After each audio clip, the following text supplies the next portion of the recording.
Boa noite, queridos irmãos, queridas irmãs, a paz do Senhor Jesus Cristo, a todos que já estão chegando aí para a nossa aula de escatologia. Uma boa noite a todos, né? Hoje é terça-feira, hoje é dia 4 de agosto de 2020. E nós estamos então fazendo um curso de escatologia, né? Todas as terças-feiras à noite. A gente faz uma live, então ao vivo, né? Essa live depois fica salva aqui no meu, no meu perfil pessoal, na minha página também do Facebook. Também fica salva no meu canal do YouTube, tá? A gente sobe, né? Depois a gente sobe pro canal do YouTube, essa live também. E também fica no meu Instagram, que eu já vou ligar já, né? Nós estamos falando então sobre escatologia, né? Que é a doutrina das últimas coisas, tá? Então, dentro da teologia, nós temos várias subdivisões, né? De assuntos teológicos, né? Então, por exemplo, dentro da teologia, ou da assim chamada teologia sistemática, não é? O que é teologia sistemática, né, gente? É a teologia estudada de forma sistematizada, né? Porque a Bíblia é um livro que conta histórias, a história do povo de Deus, a história do povo de Israel, né? Conta, os evangelhos contam a história da vida de Jesus, da sua morte, da sua ressurreição, né? Depois nós temos o livro de Atos, que conta a história da igreja. A gente tem as epístolas, que são as cartas que os apóstolos escreveram às igrejas. Então, essa é a Bíblia. A Bíblia não é um livro sistematizado, né? Ele não é um livro de teologia sistemática, né? Os teólogos que estudam a Bíblia, então, para melhor formular as doutrinas bíblicas, então, esses teólogos, então, eles fazem a sistematização das doutrinas, né? Isso é o que a gente chama de teologia sistemática, tá? E dentro da teologia sistemática existem vários assuntos, vários temas, vamos dizer assim, dentro da teologia sistemática. Então, por exemplo, vou dar alguns exemplos. A gente tem bibliologia, né? Que é a doutrina das escrituras, né? A gente tem, por exemplo, cristologia, que é a doutrina a respeito de Cristo. A gente tem, por exemplo, pneumatologia, que é a doutrina a respeito do Espírito Santo. Temos antropologia, a doutrina a respeito do homem. Hamartiologia, a doutrina a respeito do pecado, né? Eclesiologia, né? A doutrina da igreja, entendeu? E dentre esses vários temas, nós temos o tema da escatologia, que é o que a gente está estudando, que é a doutrina das últimas coisas, o que a Bíblia fala sobre os acontecimentos dos últimos dias. Então, percebe o que é a teologia sistemática? A teologia sistemática é isso: você pega um tema e você sistematiza esse tema. Então você reúne todos os textos bíblicos que falam sobre esse tema e faz uma sistematização da doutrina, para ficar mais fácil da gente estudar, da gente entender, tá? Então, no caso da escatologia, em que consiste o estudo da escatologia? Consiste em nós estudarmos tudo que a Bíblia fala sobre o final dos tempos, né? A Bíblia não fala o tempo inteiro sobre os acontecimentos dos últimos dias, mas há trechos que falam sobre esse assunto, né? Então, por exemplo, nós temos vários textos no livro do profeta Daniel, nós temos o livro de Apocalipse, né, que é um livro de revelação do que acontece nos últimos dias. Nós temos os profetas mesmo do Antigo Testamento, vários profetas trazem profecias a respeito dos últimos dias. Nós temos o sermão escatológico do Senhor Jesus, né, que a gente tem sempre falado aqui, que está registrado em Mateus 24, Lucas 21 e Marcos 13. Nós temos, mesmo nas epístolas de Paulo, nós temos alguns textos que falam, né, que falam sobre esse assunto, né, que são textos escatológicos.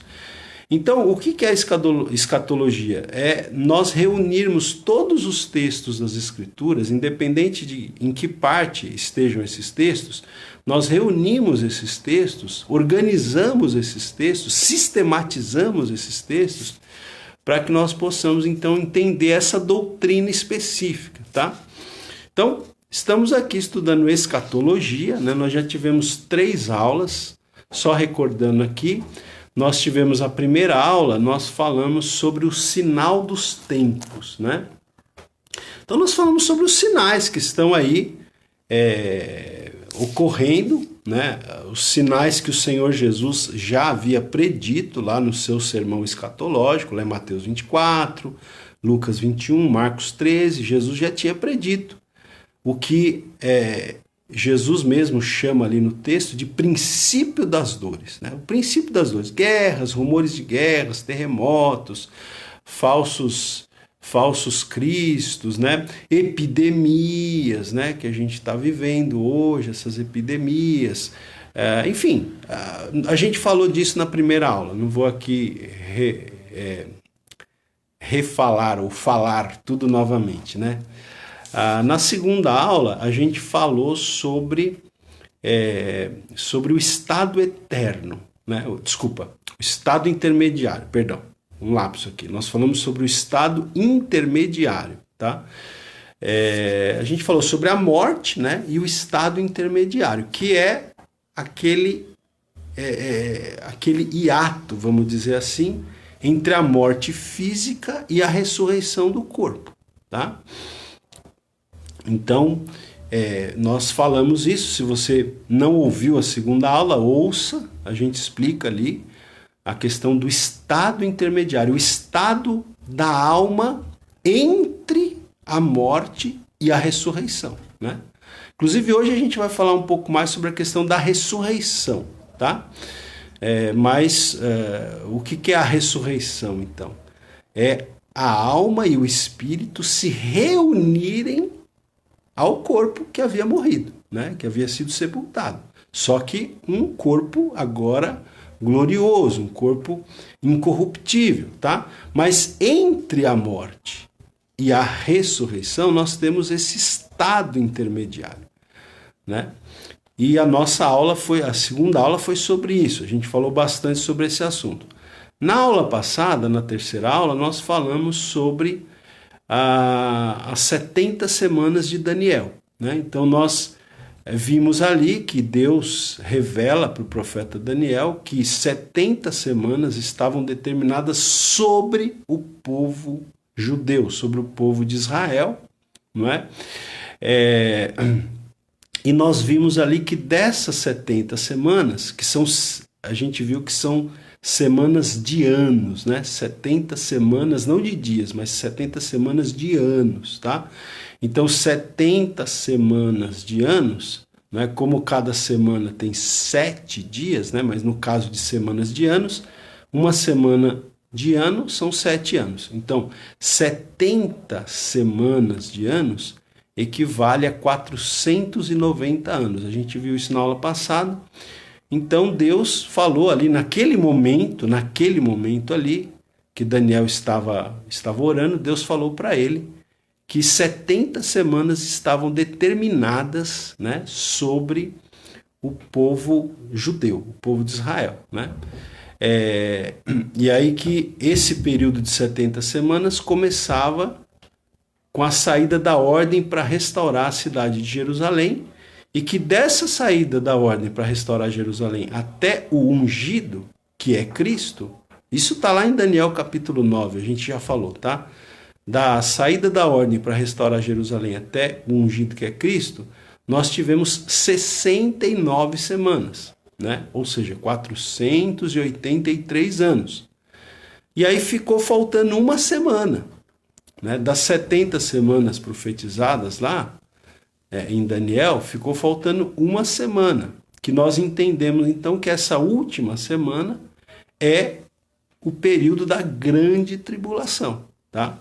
Que é um período que vai ocorrer mais adiante. Então, entre a 69ª e a 70ª, entre a 69ª e a 70ª semana, nós tivemos aí um intervalo, né? Nós temos aí um parênteses, nós temos aí o que os teólogos dispensacionalistas chamam de uma dispensação, que é a dispensação da igreja, né? Nós temos esse período da igreja, que é o período que a gente está vivendo, né? Nós temos um parênteses aí, né? Assim que terminou a semana de número 69, né? Assim que se completaram os 483 anos, e aí, na sequência, Cristo morreu, né? Tá lá no texto, a cidade de Jerusalém foi destruída, né? Então, abriu-se esse parênteses na história, esse parênteses temporal, que é o período da igreja,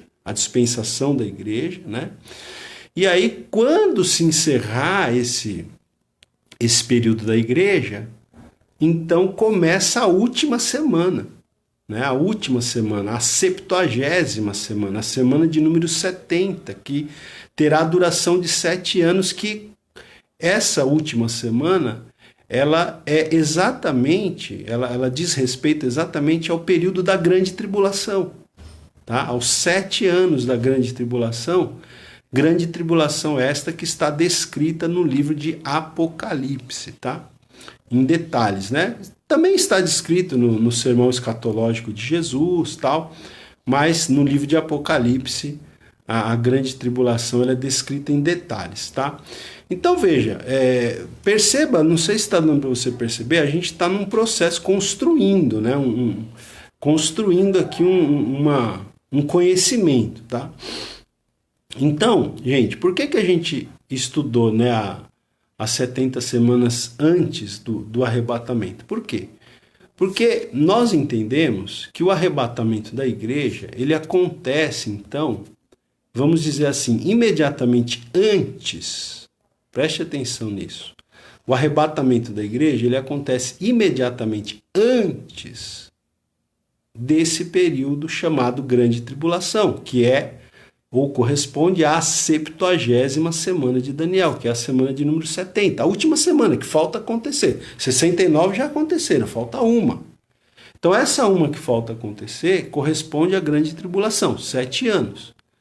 Então nós entendemos que assim, no calendário escatológico de Deus, bíblico, o próximo evento a acontecer é o arrebatamento da igreja, tá?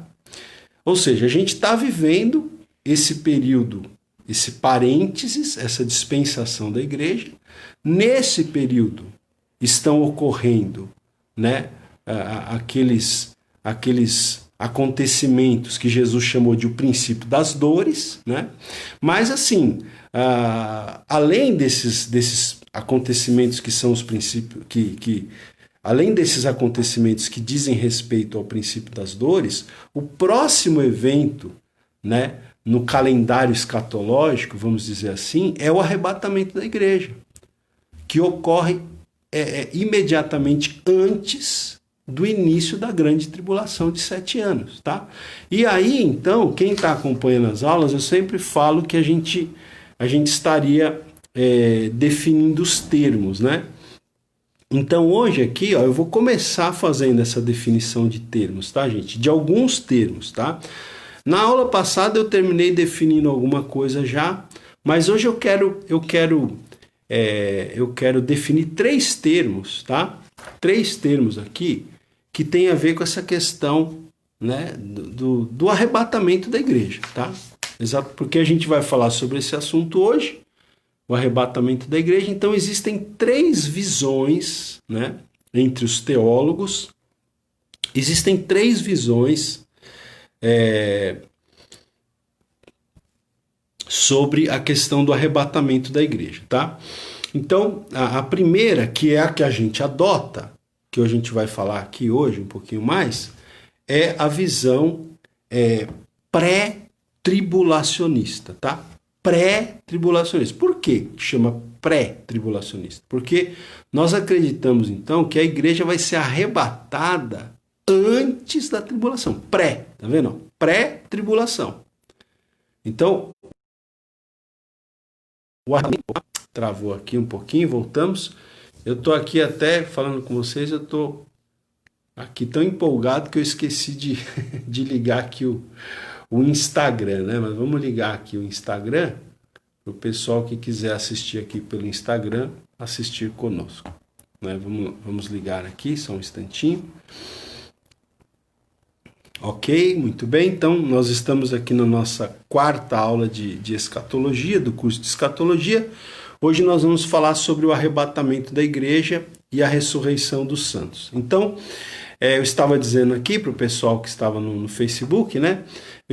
A gente estava definindo, então, esses termos aqui que são usados na teologia, mais especificamente na escatologia, né? Então, pré-tribulacionismo. O que é pré-tribulacionismo?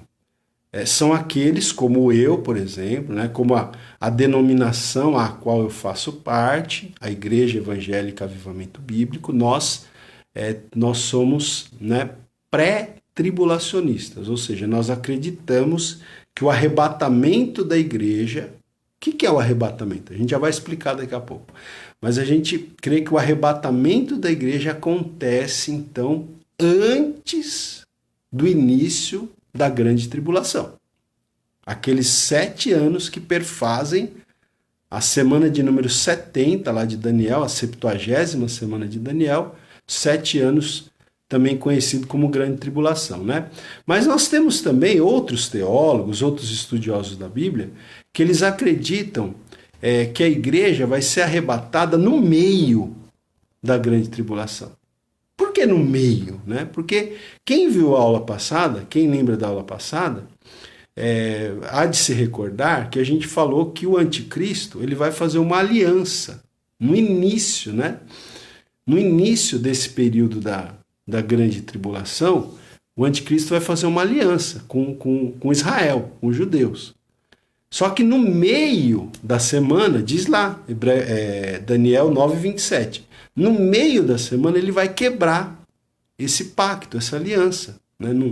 No meio da semana, né? Diz lá em Daniel 9:27, né, que o anticristo ele vai fazer uma aliança de uma semana com os judeus. Né? De uma semana. Uma semana de anos, 7 anos. Né? Só que no meio da semana ele vai quebrar essa aliança. Então, por isso e por outros detalhes também, os midi-tribulacionistas, esse é o termo que se usa, essa é a designação que se usa, os midi-tribulacionistas acreditam que o arrebatamento da igreja vai ser no meio da grande tribulação. Tá? Então, a igreja passaria pelos primeiros 3 anos e meio da 70ª semana, mas seria arrebatada bem no meio da grande tribulação. E existem também, né, aqueles teólogos que são pós-tribulacionistas, né? Ou seja, eles acreditam que a igreja vai passar por todo o período da grande tribulação, né? Vai passar pelos 7 anos de tribulação aqui, e o anticristo aí fazendo e acontecendo, e a igreja aqui também. Tá? Esses são os pós-tribulacionistas, ok? Bom, a gente não vai falar isso hoje, tá? Numa próxima aula eu vou explicar melhor por que nós, ou eu particularmente, né, nós adotamos a visão pré-tribulacionista. Por que, né, nós acreditamos, com que bases bíblicas, quais os argumentos que nós temos para acreditar que a igreja vai ser arrebatada antes da grande tribulação, ou seja, porque nós adotamos a visão pré-tribulacionista. Eu vou tentar falar isso numa outra aula, hoje não vai dar para falar isso. Hoje eu quero me concentrar na questão do arrebatamento propriamente dito, tá, gente? O arrebatamento da igreja. Então, veja, uma coisa importante, né, para a gente começar aqui, a gente tem que entender o seguinte: nós temos que distinguir o arrebatamento da igreja, da segunda vinda propriamente dita de Jesus, que é chamada por alguns teólogos de revelação de Cristo. Tá? No arrebatamento, Cristo vem, a gente vai ver aqui no texto, né? No arrebatamento da igreja, Cristo ele vem para arrebatar a igreja. A igreja vai se encontrar com Cristo nos ares. Mas nesse momento do arrebatamento, Cristo não vem à terra. Ele não coloca os pés aqui na terra. Né? Cristo arrebata a igreja. A igreja se encontra com Cristo nos ares e volta para o céu. Né? Cristo volta para o céu e aí começa a grande tribulação, 7 anos de grande tribulação. Tá? E aí no final dos 7 anos da grande tribulação, aí sim acontece a chamada revelação de Cristo, que é a segunda vinda, em que ele vem literalmente, Cristo vem. Né? Ele desce, né? Literalmente, tá certo? Ele, como diz a Bíblia, todo olho verá, né? Então, a revelação de Cristo, aquela vinda visível, tá? A vinda visível de Cristo, a segunda vinda, né? A vinda visível de Cristo, ela acontece no final da grande tribulação, onde Cristo vem e derrota, né, o anticristo. E aí, Jesus voltando, no final dos 7 anos, da 70ª semana de Daniel, no final da grande tribulação, ele voltando, ele estabelece o que a gente chama o reino milenar. Gente, tem muita coisa para a gente falar sobre esse assunto, tá? Ainda nas próximas aulas, espero que você fique aí conosco, não desanime, fique aí, porque tem muito assunto, muita coisa interessante para a gente olhar, para a gente pensar, para a gente, né, para a gente meditar, tá? Mas é isso, você vê que aqui eu já estou dando para você um panorama da sequência de eventos escatológicos, tá? De acordo com uma visão pré-milenista, pré-tribulacionista, tá? Então, de acordo com a visão pré-milenista, ou seja, pré-milenismo significa o quê? Jesus volta antes do milênio, pré-milênio, pré-milenismo, Jesus volta antes do milênio. E pré-tribulacionismo, a igreja é arrebatada antes da grande tribulação. Então essa é a minha visão escatológica. Pré-milenista, pré-tribulacionista. Na sequência de eventos, a gente tem o quê? Vou repetir, né? Porque como uma pessoa que trabalha na área de ensino, a gente sabe que o aprendizado vem pela repetição. Por isso que eu sempre incentivo, ouça a aula outras vezes, né? Porque aí vai entrando, vai clareando na sua mente, tá certo? Eu, às vezes, quando eu acho uma mensagem boa, uma aula boa aí na internet, no YouTube, gente, eu ouço várias vezes, né? Ouço várias vezes para poder fixar bem, né? Quando é um assunto que eu entendo que é importante, tá? Então eu estou dando aqui a sequência dos eventos escatológicos. Claro que ao longo das aulas eu quero ir mostrando para vocês isso na Bíblia, né? Porque não adianta eu falar aqui sem ter base bíblica.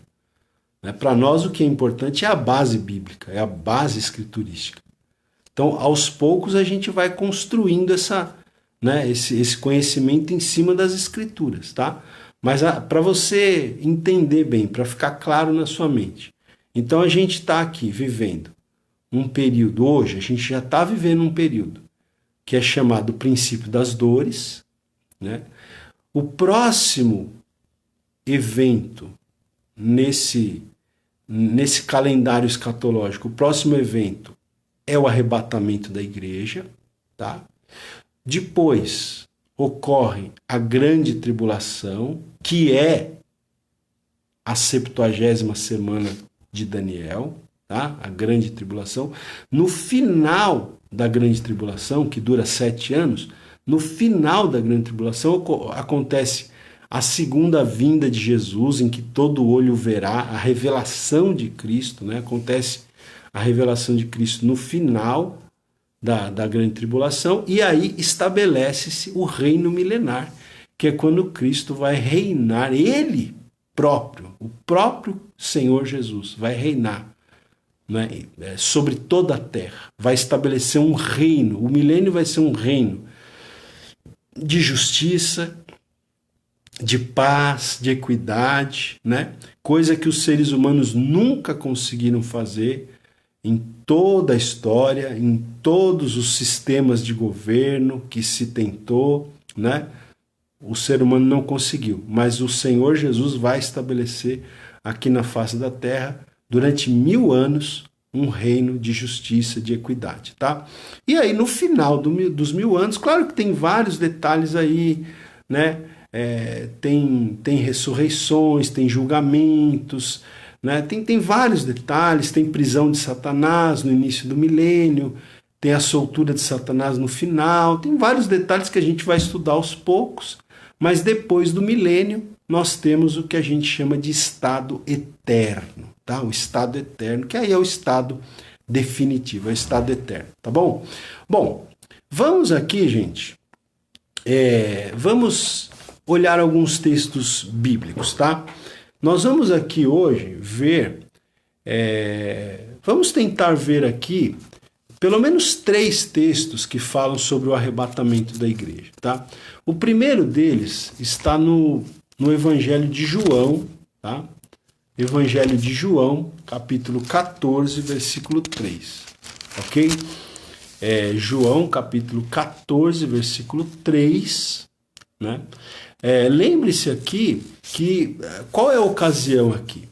Aqui é a quinta-feira, tá? Quinta-feira, Jesus está aqui na última ceia com seus discípulos, semana da paixão, né? Quinta-feira à noite, Jesus está ali com seus discípulos na última ceia, naquele momento que ele lava os pés dos discípulos, tal, ele dá várias orientações, e aí nesse contexto Jesus fala aqui, né? Olha, ele diz assim, eu vou ler do versículo 1, tá? Para a gente pegar aqui no contexto. Então Jesus diz assim, olha, João 14, 1.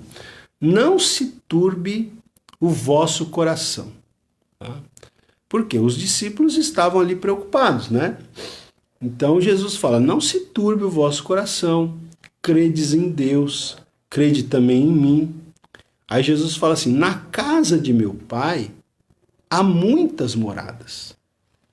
Se assim não fora, se não fosse assim, se assim não for, eu vou-lo teria dito, pois vou preparar-vos lugar. Então Jesus fala aqui que na casa do meu pai há muitas moradas. Ele diz aqui, eu vou preparar lugar para vocês nessas moradas, né? Eu vou preparar lugar para vocês nessas moradas.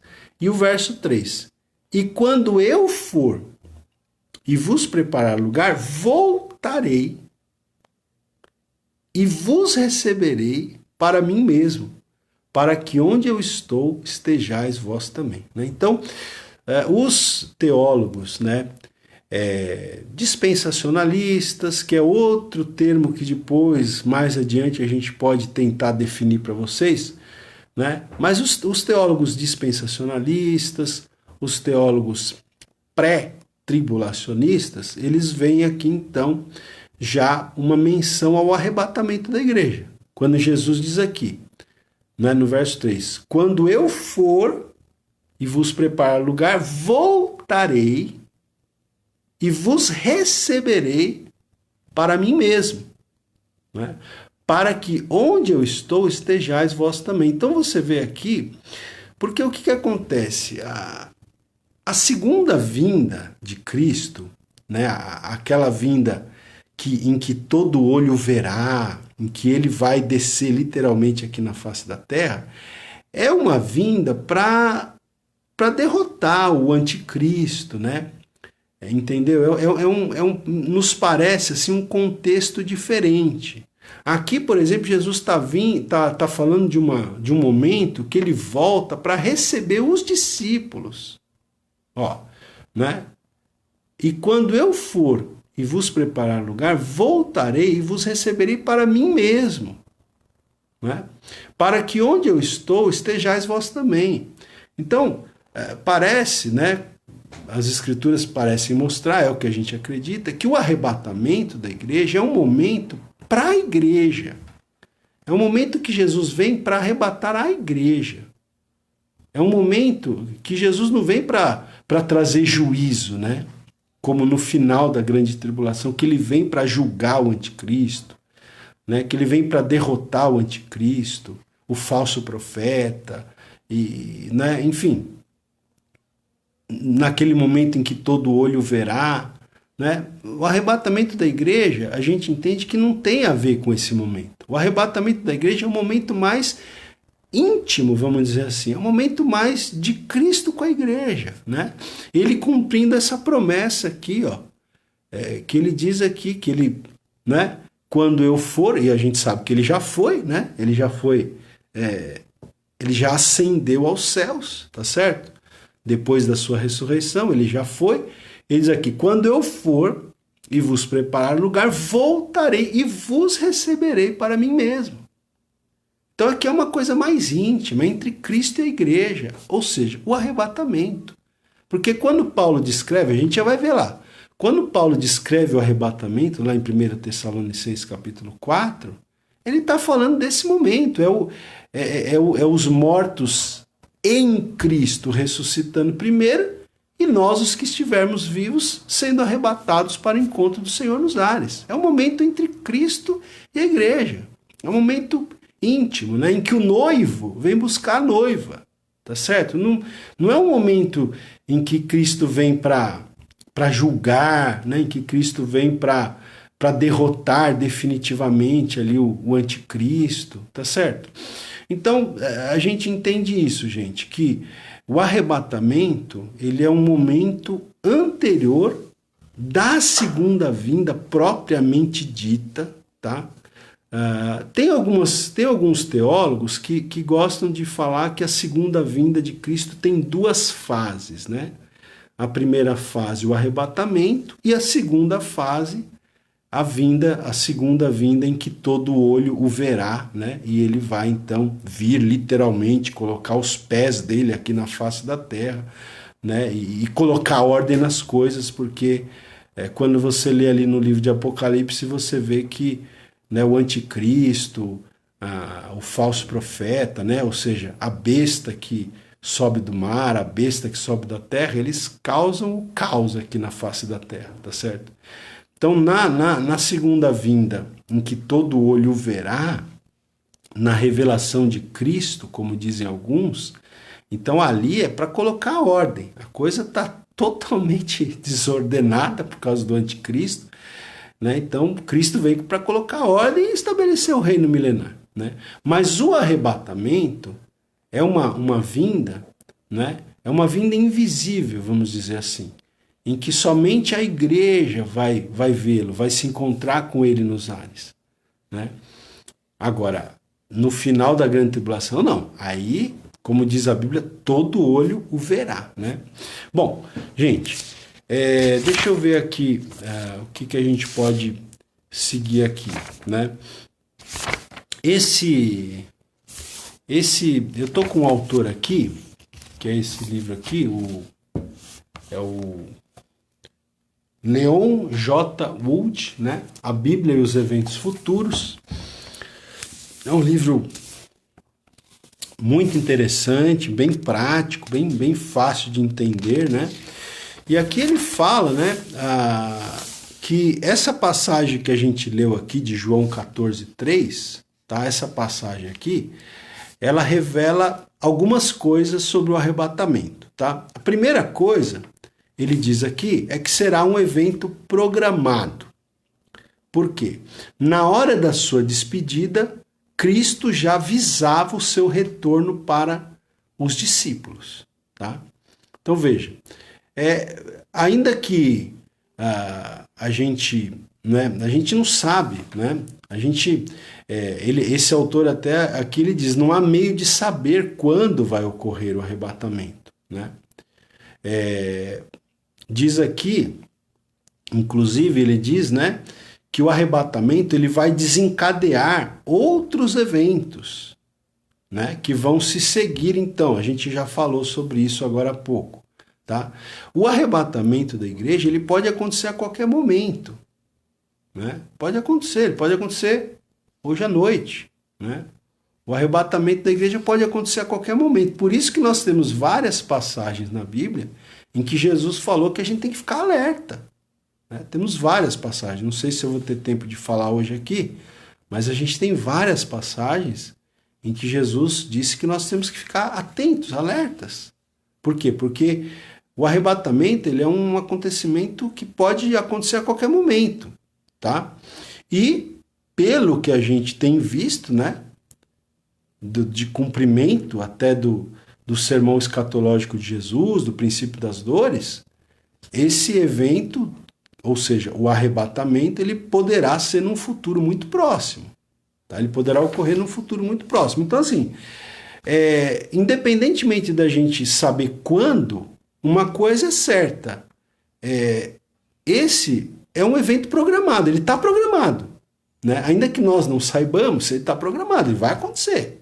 Cristo já disse aqui, eu voltarei. Tá? Então, é um evento programado, porque na hora da sua despedida aqui dos discípulos, você vê que aqui, esse texto aqui, esse versículo aqui, essa palavra de Jesus para os discípulos, foi dita na quinta-feira à noite, antes da sexta-feira da paixão, quando Jesus é crucificado. Então, Cristo aqui, na hora da sua despedida, ele já avisava o seu retorno para os discípulos. Outra coisa que esse texto destaca também é que essa passagem, outra coisa que ela revela sobre o arrebatamento, é que ele é relevante aos seguidores de Cristo. O arrebatamento ele é relevante aos seguidores de Cristo. Né? Porque aqui Jesus ele falava somente aos discípulos quando ele fez essa promessa aqui.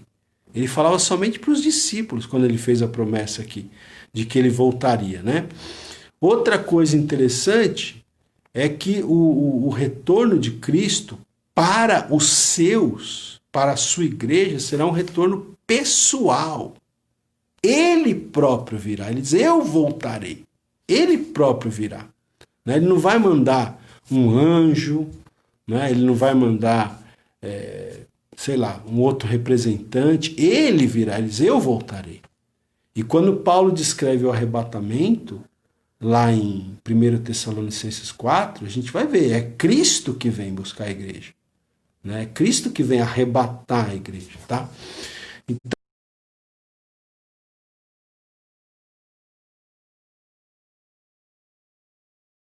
Então, deu uma travadinha aqui no Facebook, né? Ok, mas acho que já voltou.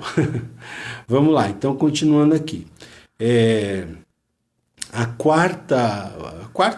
quarto detalhe, né, que é destacado aqui é que a igreja vai sair do mundo, gente, tá? A igreja, no arrebatamento, a igreja não permanecerá aqui na terra, né? Não é que a igreja vai ficar aqui em uma posição melhorada, tá? Mas a igreja vai ser levada da terra para o céu. Isso é o arrebatamento, tá? A igreja vai ser retirada do mundo, tá? Ela vai ser levada da terra para o céu no arrebatamento, ok? Então são alguns detalhes aqui que esse texto traz. Né? Então você imagina, né, gente? Esse evento do arrebatamento. Ele é um evento fantástico, né? Existem até filmes, né, que falam sobre isso. Né? Às vezes os filmes, na maioria das vezes, eles não são muito fiéis aos fatos bíblicos, né? Ou eles são um pouco assim fantasiosos, né? Como a gente tem até uma série aí, uns livros, né, chamados Deixados para Trás, aí depois parece que saíram os filmes também, né? Então, assim, é um relato meio fantasioso e tal, mas a gente pode imaginar, né, gente? Imagina esse momento na história humana. Imagina o sumiço, né, de milhares, quem sabe milhões de pessoas que vão sumir sem, vamos dizer assim, sem deixar rastro, né? Porque uma coisa é quando uma pessoa morre, por exemplo, sempre tem o corpo, né? Tá certo? Por exemplo, quando uma pessoa desaparece, então, e suspeita-se que essa pessoa morreu, sempre tem o corpo, né? Então procura-se o corpo. Onde está o corpo? Tá certo? Mas nesse momento do arrebatamento da igreja, nós vamos ter um sumiço de milhares, milhões de pessoas ao redor de todo mundo ao mesmo tempo. E essas pessoas não vão deixar rastro, vamos dizer assim, não vai ter corpo para enterrar, né? Não vai ter, as pessoas simplesmente vão desaparecer, porque elas vão ser arrebatadas para encontrar o Senhor nos ares. Então, assim, você imagina o impacto que vai ocorrer nesse momento, né? Na face da Terra, na história humana. Vai ser um impacto muito grande, tá certo? Porque muita gente vai desaparecer, isso certamente vai ser noticiado pela imprensa, né? E tudo mais. Bom, gente, vamos para o texto de 1 Tessalonicenses, então. Agora eu gostaria que você, se você tiver aí com a sua Bíblia, vá comigo lá para o texto de 1 Tessalonicenses, né? Onde fala então sobre o arrebatamento, uma das principais passagens na Bíblia sobre o arrebatamento, né? 1 Tessalonicenses capítulo 4, tá? Aliás, as duas cartas que Paulo escreveu aos Tessalonicenses, grave isso, gente, as duas cartas que o apóstolo Paulo escreveu aos Tessalonicenses, elas são cartas que têm muito material escatológico, tá? Por quê? Porque a igreja de Tessalônica, né, onde viviam os Tessalonicenses, né? Os Tessalonicenses viviam na cidade de Tessalônica, tá? Então, a igreja que estava nessa cidade de Tessalônica tinha muitas dúvidas em relação a essas questões escatológicas, em relação aos acontecimentos dos últimos dias, tá?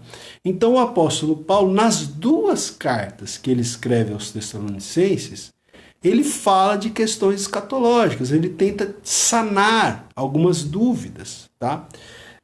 Desses cristãos, e fazendo isso, né, fica registrado para nós, o texto bíblico ficou registrado, então temos muitos detalhes, temos muito material aqui escatológico, muito importante na teologia, né, na doutrina cristã, especificamente nesse assunto escatologia, tá?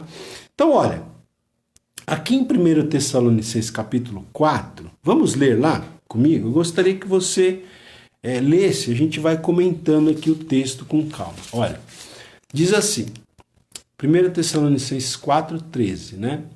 Paulo diz assim: não queremos, porém, irmãos, que sejais ignorantes com respeito aos que dormem, para não vos entristecerdes como os demais que não têm esperança, né? Então, veja, aqui alguns comentaristas da Bíblia até acreditam, né, que uma das dúvidas que os crentes ali da igreja de Tessalônica estavam tendo era em relação aos que morreram, né? Aos que morreram em Cristo, os que morreram salvos, né? Eles tinham dúvidas em relação a eles, né? Ao que seria deles por ocasião da segunda vinda de Jesus, tá? Eles tinham essas dúvidas. Então, o apóstolo Paulo escreve aqui. Veja só, você tendo esse contexto que eu acabei de dar, olha só como fica mais claro esse versículo, né? Então, Paulo está falando: não queremos, irmãos, que sejais ignorantes com respeito aos que dormem. Os que dormem aqui, gente, quer dizer os que morreram. Tá? Como a gente viu na segunda aula sobre a morte e o estado intermediário, dormir aqui é no sentido figurado. Tá? No sentido de que é um período, né, esse estado intermediário entre a morte e a ressurreição, é um período que que tem um tempo determinado para terminar, tá certo? Então, não é que a gente explicou aqui na segunda aula, não é que as pessoas que morreram em Cristo estão dormindo, literalmente. Não, elas estão conscientes, estão com Cristo, né? A gente viu aqui vários argumentos em relação a isso na segunda aula aqui do nosso curso de escatologia, tá? Então, ele está falando aqui, o apóstolo Paulo está falando, não queremos, irmãos, que sejais ignorantes, que vocês ignorem, né? Com respeito aos que dormem, aos que morreram, para não vos entristecerdes como os demais, que não têm esperança. Então, aqueles que não têm Cristo não têm esperança, né? E eles se entristecem, né? Mas nós, quando nós temos um ente querido, né, um parente que morreu em Cristo, irmão, que morreu em Cristo, né? Nós temos esperança. Claro que nós ficamos tristes ali num primeiro momento pela separação, né? Mas nós não precisamos, né, manter aquela tristeza dentro de nós, porque nós temos esperança, tá certo? E aí o versículo 14 diz assim, olha, pois, olha só o que ele diz aqui, pois, se cremos que Jesus morreu e ressuscitou, olha só, Jesus morreu e ressuscitou, se cremos que Jesus morreu e ressuscitou, assim também Deus, mediante Jesus, trará em sua companhia os que dormem. Gente, isso aqui é fantástico. É fantástico. Preste atenção nisso. Quando Jesus estiver, né, vindo arrebatar a igreja, irmãos, aqui ele está falando do arrebatamento. Você vai ver aqui, a gente vai ler aqui, a gente vai continuar lendo aqui. Preste atenção. Jesus está falando o apóstolo Paulo está falando do arrebatamento aqui. Tá? E aí ele está falando, aqui, ó, verso 14, eu quero ler novamente, né? Se cremos que Jesus morreu e ressuscitou, e nós cremos, né? Assim também Deus, mediante Jesus, trará em sua companhia os que dormem, gente. Então, quando Jesus estiver vindo arrebatar a igreja, ele está trazendo com ele os que dormem, ou seja, ele está trazendo as almas dos que morreram em Cristo com ele. Ele está trazendo. Tá? Então, essas almas não, não estão dormindo, né? Como eu falei aqui, dormir aqui, tá? Eu até anotei aqui, ó, a referência à morte do salvo como dormir é usada para enfatizar a natureza temporária de tal acontecimento, né? Por quê? Porque vai acontecer a ressurreição. A gente já falou isso aqui, né? A alma do salvo, daquele que morreu em Cristo, a alma, o espírito, está com Cristo no céu, nesse momento. Né? Está aguardando o quê? A ressurreição do corpo. Tá certo? E aqui, é aqui que vai acontecer. Gente, preste atenção. Aqueles que morrerem em Cristo, olha, a gente não sabe, no nosso caso, se quando Jesus arrebatar a igreja, nós vamos estar vivos ou não, certo? Mas, de uma certa maneira, não faz diferença, porque aqui o texto diz que os mortos em Cristo ressuscitarão primeiro, e nós, os que estivermos vivos, subiremos para encontrar com o Senhor no ar, né? Então, nesse sentido, não vai fazer muita diferença, mas assim, se você tem um ente querido que morreu em Cristo, ou se você mesmo morrer antes do arrebatamento da igreja, meu amigo, você está aqui, ó. Você está aqui, ó. Porque diz aqui que Jesus trará em sua companhia os que dormem. Então, quando ele está vindo para arrebatar a igreja, ele está trazendo a alma dos que morreram salvos, as almas dos que morreram salvos, para acontecer a ressurreição, onde então, né, o corpo ressuscitado, agora incorruptível, vai se reunir novamente com a alma e com o espírito. Tá certo? É aqui que vai acontecer, né? Então eu acho fantástico aqui, porque o texto é muito claro, né? Diz aqui, ó, o versículo 14 diz que Deus, mediante Jesus, trará em sua companhia os que dormem. Né? Os que dormem. As almas dos que morreram em Cristo estão sendo trazidas para se reunirem novamente ao corpo. Só que agora não mais um corpo corruptível, não mais um corpo, né, mortal, mas um corpo incorruptível, um corpo imortal, um corpo glorioso, tá certo? Então veja, olha só, o versículo 15, vamos lá, versículo 15. Esse texto aqui é fantástico, né, gente? Esse texto aqui a gente precisa ler com calma, estudar, ler comentários, tá? Então, olha, o versículo 15 diz assim, o apóstolo Paulo está falando, ora, ainda vos declaramos por palavra do Senhor isto. Eu quero enfatizar que Paulo diz aqui, é palavra do Senhor, tá? É palavra do Senhor, ou seja, era uma revelação que Deus tinha dado para ele. Então, é uma palavra que tem toda a autoridade. Versículo 15, ora, ainda vos declaramos por palavra do Senhor, o que? Isto, nós, os vivos, os que ficarmos até a vinda do Senhor, de modo algum precederemos os que dormem. Tá? Nós, os que ficarmos vivos, né, até a vinda do Senhor, de modo algum nós vamos preceder os que dormem. Ou seja, os que dormem, os que morreram em Cristo, vão ressuscitar antes. Antes de nós, os vivos, termos os nossos corpos transformados em corpos incorruptíveis, né? Vamos continuar no texto aqui, que aí vai ficar mais claro, olha.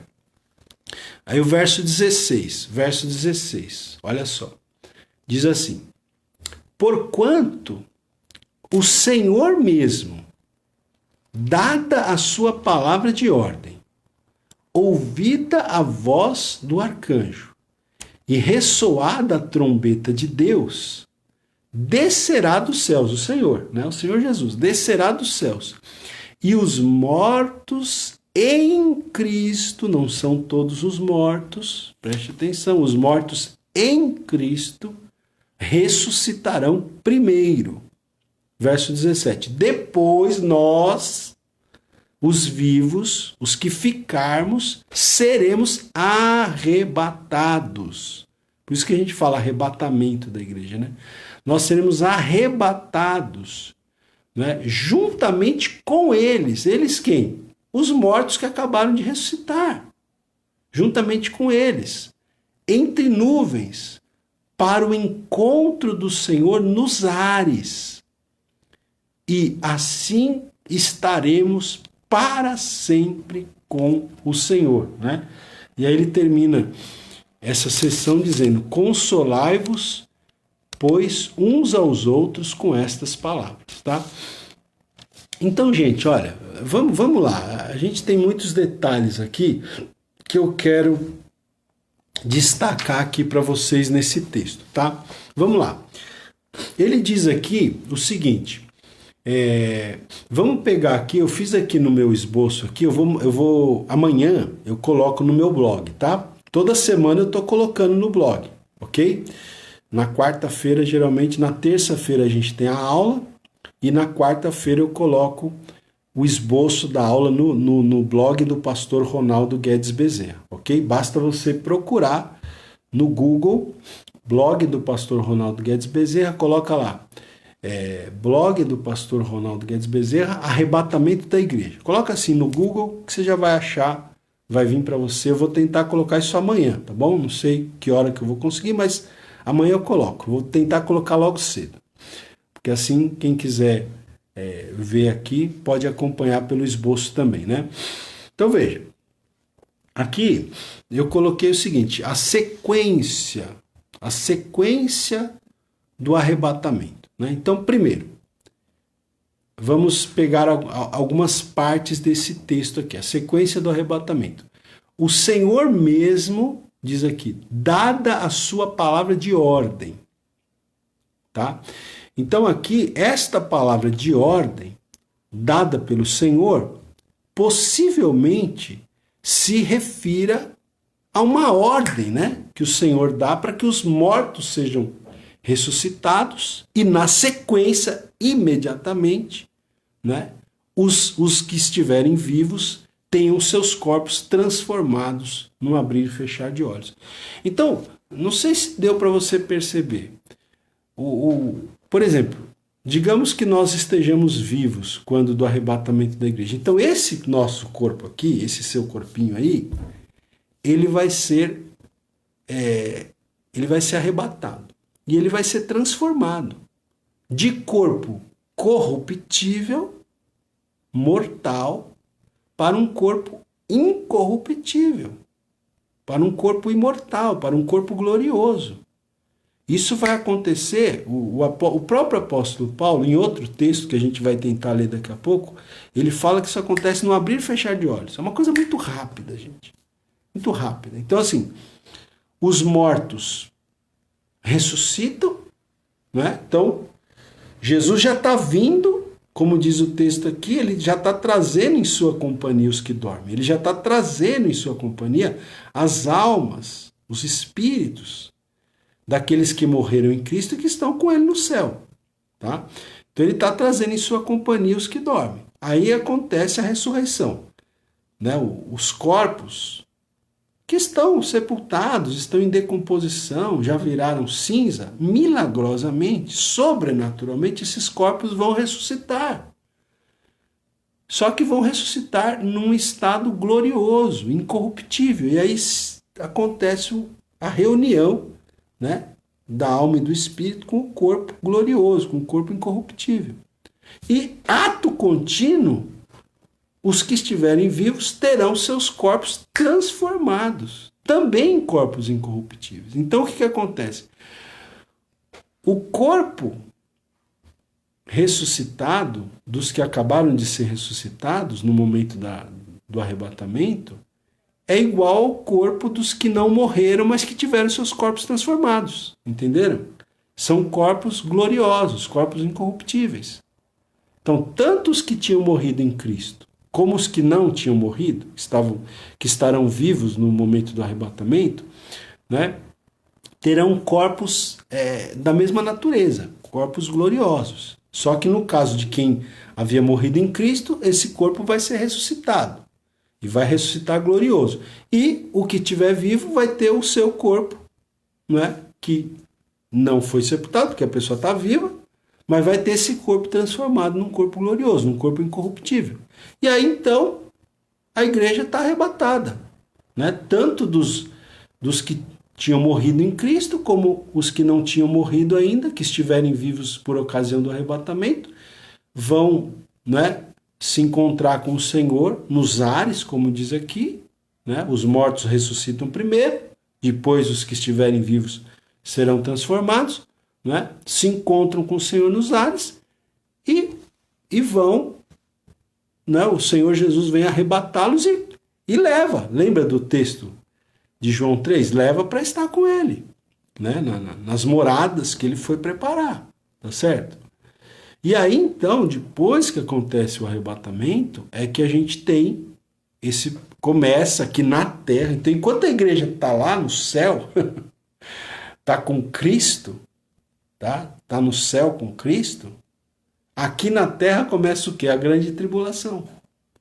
Então, enquanto a igreja já está desfrutando da companhia de Cristo, como diz o pau, está quebrando aqui na terra, está acontecendo a grande tribulação.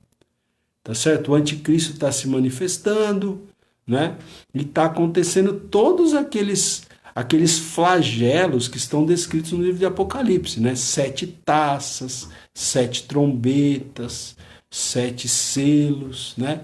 A ira de Deus sendo derramada, tá? Coisa que a gente vai depois, com calma, a gente vai tentar nas próximas aulas e falando com calma, tá, gente? Como eu tô sempre dizendo, tem muita coisa pra gente falar, pra gente explicar, tá? Bom, então, vamos lá. A palavra de ordem aqui, como diz o texto, o Senhor mesmo, dada a sua palavra de ordem. Então eu disse aqui que esta palavra de ordem, dada pelo Senhor, possivelmente se refira ao comando, né, do Senhor, para que os mortos sejam ressuscitados e os que estiverem vivos, que forem do Senhor, né, sejam trasladados, então, para o encontro do Senhor nos ares. Aqui também diz o quê? Diz que ouvida a voz do arcanjo, né? Está aqui na sequência. Ouvida a voz do arcanjo. Então aqui, gente, os estudiosos da Bíblia acreditam que esse arcanjo aqui deve ser o arcanjo Miguel, tá? Esse autor que eu cito aqui, ele diz, visto que Miguel é o líder dos anjos em oposição a Satanás, talvez ele esteja presente aqui para anunciar o triunfo e a vitória. Porque o texto diz, ouvida a voz do arcanjo, né? E na verdade, eu estava lendo um outro comentarista hoje que ele diz que só existe um arcanjo citado nominalmente na Bíblia, que é justamente o arcanjo Miguel. Então, provavelmente, o arcanjo Miguel estará também nesse momento aqui, tá? E ele diz aqui, vai ser ouvida a voz do arcanjo. Também diz aqui que vai ser ressoada a trombeta de Deus. Não é? Agora, olha só. Gente, ressoada a trombeta de Deus. Nós temos dois textos muito interessantes que eu queria ler com vocês aqui. Um deles está em Mateus, capítulo 24, tá? Quer ver? Que é o sermão escatológico, né, de Jesus. Né? Lembra? Mateus 24, sermão escatológico. Mateus 24, versículo 31. Olha só, preste atenção aqui. É muito interessante a gente ir juntando os textos, né? A gente ir correlacionando os textos. Isso é muito interessante. Então, aqui em Mateus 24, 31, né? Se você... aqui, gente, a gente não tem tempo, né? Mas aqui, ó, só rapidamente, se você tiver com a sua Bíblia aberta, dá uma olhadinha aí. Capítulo 24 de Mateus, a gente tem aqui, do versículo 3 até o versículo 14, a gente tem esse período que a gente chama de o princípio das dores, que é o período que a gente está vivendo hoje, né? Ao que tudo indica. Aí do versículo 15 até o versículo 28, a gente tem o que é chamado de a grande tribulação, né? Então a gente entende que a igreja já não está mais aqui nesse período da grande tribulação. E aí, né, nós temos a vinda do Filho do Homem aqui, narrada do versículo 29 até o versículo 31, tá? E aqui fala-se, né? Fala-se aqui do grande clangor de trombeta, né? No versículo 31 fala aqui. E ele enviará os seus anjos com grande clangor de trombeta, os quais reunirão os seus escolhidos os quatro ventos de uma à extremidade dos céus, tá? Mas você vê aqui, o que eu quero destacar aqui é a trombeta, porque são dois momentos aqui. Esse momento aqui, que está narrado em Mateus capítulo 24, 31, a trombeta está aqui soando, mas já é no final da grande tribulação. Só que no arrebatamento também nós temos a trombeta ressoando aqui, para o arrebatamento da igreja, né? E nós temos também um outro texto, que é 1 Coríntios, tá? Primeira carta de Paulo aos Coríntios, capítulo 15. 1 Coríntios, capítulo 15, versículo 52, que diz assim, 1 Coríntios 15, 52, né? Diz assim, olha, vamos ler aqui, pessoal, nós vamos fazer o seguinte, nós vamos ler esse texto, porque esse texto aqui é um texto correlato, né? É 1 Coríntios capítulo 15, versículo 50. Vamos ler aqui, rapidamente? Deixa eu ver aqui, isso, 1 Coríntios 15, 50. Olha só o que o apóstolo Paulo diz aqui, olha. 1 Coríntios 15, 50. Ele diz assim, esse texto também fala sobre o arrebatamento. Ele diz assim, isto afirmo, irmãos, que a carne e o sangue não podem herdar o reino de Deus, nem a corrupção herdar a incorrupção. Então não tem como a gente entrar no reino, né? Com esse corpo mortal, com esse corpo corruptível. Ele está falando aqui. Isto afirma, irmãos, que a carne e o sangue não podem herdar o reino de Deus, nem a corrupção herdar a incorrupção. Verso 51. Eis que vos digo um mistério. Olha só, eis que vos digo um mistério. Nem todos dormiremos, mas transformados seremos todos. Olha só, gente, essa declaração. Nem todos dormiremos. O que ele está dizendo aqui? Nem todos vamos morrer.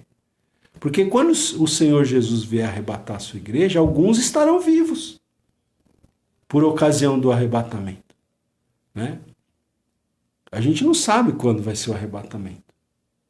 Mas talvez seja nessa nossa geração. E se for nessa nossa geração, muitos de nós estaremos vivos. Tá? Então é isso que ele está falando aqui. Nem todos dormiremos, mas transformados seremos todos. Por quê? Porque os que morreram em Cristo vão ter os seus corpos ressuscitados, gloriosos. E os que estiverem vivos terão seus corpos corruptíveis transformados em incorruptíveis. Então, nem todos dormiremos, ok. Mas transformados seremos todos. Tanto os que estiverem vivos por ocasião do arrebatamento, como os que já morreram em Cristo. Essa aqui, gente, é a chamada primeira ressurreição.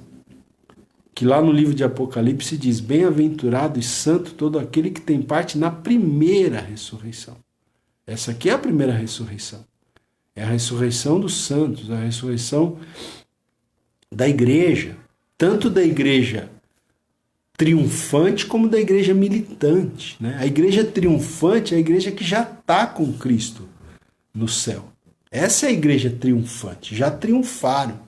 Né? E a igreja militante é a que está aqui ainda, militando. Então, ele diz aqui, ó, no verso 51, nem todos dormiremos, mas transformados seremos todos. E olha só o 52, e ele diz que essa transformação vai ser como? Olha só, num momento, num abrir e fechar de olhos. Quando? Ao ressoar da última trombeta. Olha aí. Né? Olha a trombeta aí. Né? Então, ele está dizendo aqui, né, que nós todos seremos transformados, mortos ou vivos, né? Os que tiverem morrido em Cristo, ou os que estiverem vivos em Cristo, todos serão transformados num abrir e fechar de olhos, tá? Ao ressoar da última trombeta. E veja que lá em 1 Tessalonicenses fala, ressoada a trombeta de Deus. Né? Aí diz aqui, ó, a trombeta soará, continuando aqui, verso 52, quem tiver com a sua Bíblia aí acompanhe. A trombeta soará, os mortos ressuscitarão incorruptíveis e nós seremos transformados. Está aqui. É um texto correlato com 1 Tessalonicenses, capítulo 4. Né? Ele está falando, a trombeta soará, os mortos ressuscitarão incorruptíveis. Tá? Não vão ressuscitar com o morto, não vão ressuscitar com o corpo corruptível. Vão ressuscitar com o corpo incorruptível. E nós seremos transformados. Tá? Verso 53, ele fala assim, olha, porque é necessário que este corpo corruptível se revista da incorruptibilidade e que o corpo mortal se revista da imortalidade. Tá? Então veja que o corpo glorioso que a gente fala, o corpo ressurreto, né? O corpo glorioso, o corpo transformado, Isso aqui é um mistério, gente. Por isso que ele fala aqui, né? Eis que vos digo um mistério. Ele até fala, é um mistério. Por quê? Porque é o mesmo corpo, tá? É o mesmo corpo que você teve durante a sua existência na Terra, só que é um corpo transformado. Não será mais um corpo sujeito à corrupção. Não será mais um corpo sujeito à morte, sujeito à dor, sujeito ao sofrimento. Será um corpo incorruptível, imortal. Mas é o mesmo corpo. É um mistério, né? É o mesmo corpo, só que transformado. De corruptível para incorruptível. De mortal para imortal. Né? De corruptível para um corpo glorioso, tá certo? Então ele está falando aqui, ó, é necessário, verso 53, é necessário que este corpo corruptível se revista da incorruptibilidade e que o corpo mortal se revista da imortalidade. Né? Versículo 54. E quando este corpo corruptível se revestir de incorruptibilidade e o que é mortal se revestir da imortalidade, então se cumprirá a palavra que está escrita. Que palavra? Tragada foi a morte pela vitória. Amém, gente? Olha que interessante, tá? Então esses textos aqui, eu não vou avançar mais, gente, porque tem muita coisa aqui, né, que a gente teria que falar, tá? Deixa eu ver aqui só um ou outro detalhe aqui que eu... Olha, só vou dizer aqui, tá no esboço, tá? Para quem quiser, depois amanhã eu vou colocar no blog. A doutrina da ressurreição, ela é ensinada tanto no Antigo Testamento como no Novo Testamento. Então, tem os textos aqui, que vai estar lá no blog para vocês, os textos dessa doutrina da ressurreição no Velho Testamento, dessa doutrina da ressurreição no Novo Testamento, tá? E é isso, tá? Então nós temos aí, nós vimos aqui basicamente 3 textos, né, que falam sobre o arrebatamento da igreja. A gente viu o texto de João 14, versículo 3, a gente viu e os textos clássicos, esses 3 textos acho que são clássicos, né? João 14, 3, 1 Tessalonicenses capítulo 4, do versículo 13 ao 18, e 1 Coríntios 15, né, do 50, a gente leu até o 54, tá? Depois releia esses textos, se você puder, ouça essa aula novamente, tá bom? Vai ouvindo aí várias vezes para você ir gravando, para você ir, não é, fixando, tá certo? Essas verdades, essas lições, esses ensinamentos, tá bom? E aqui eu vou terminar essa nossa aula de hoje, a 4ª aula, tá? Gente, tem muito assunto ainda pra gente falar, tá? Espero que vocês continuem conosco aí, não desistam, né? Porque tem muito detalhe, gente. Esse assunto é um assunto muito... eu tenho estudado bastante, eu tenho lido, eu tenho ouvido, né, alguns ensinamentos sobre esse assunto também, alguns especialistas, né? E assim, é um assunto muito vasto, tem muita coisa, e eu quero compartilhar com vocês. Pouco a pouco, semana após semana, a gente vai, como diz, né, colocando um tijolinho, outro tijolinho, até que no final desse curso a gente vai ter uma bela casa construída, tá bom? Então, é isso daí. A nossa próxima aula de escatologia é na próxima terça-feira, às 20 horas, e amanhã cedo, né, para quem tem acompanhado, amanhã às 8 horas da manhã, quarta-feira, nós vamos ter uma live, eu e a minha esposa fazemos uma live aí de terça a sexta, todas as manhãs, às 8 horas. A gente está falando sobre as parábolas de Jesus, conteúdo que também está no Facebook e no nosso canal do YouTube, ok? Procure o meu canal do YouTube, vai lá no YouTube, digita lá Ronaldo Guedes Bezerra, tá? Ou no Google mesmo, você digita Ronaldo Guedes Bezerra, canal do YouTube, o meu Bezerra é com S, tá? Coloca lá Ronaldo Guedes Bezerra, Bezerra com S, canal do YouTube e tal, e você vai achar o meu canal, tem tudo lá, gente. Meu canal tem vários cursos, tudo gratuito, tá? No meu canal tem várias pregações que você pode ouvir, tem as lives que a gente está falando, saúde emocional, parábolas de Jesus, né? Personagens da Bíblia. Gente, tem muita coisa lá no canal.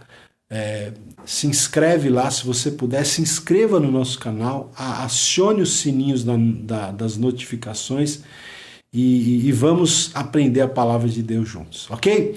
Tá acabando aqui no Instagram também. Um forte abraço para vocês, Deus abençoe e até uma próxima oportunidade, permitindo Deus.